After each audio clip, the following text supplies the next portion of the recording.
গরম গরম ভাত।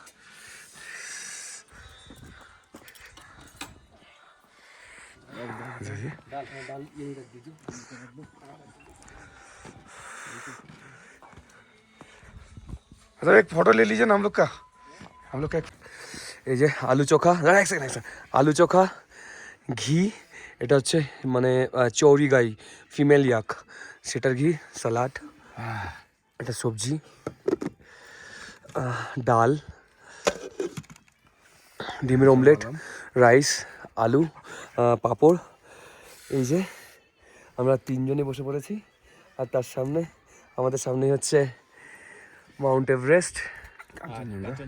এই যে মাউন্ট এভারেস্ট, কি আলু চোখাটা বানিয়ে আর আর এইটা হচ্ছে কাঞ্চনজঙ্ঘা, আর এইটা হচ্ছে আমাদের হোমস্টে।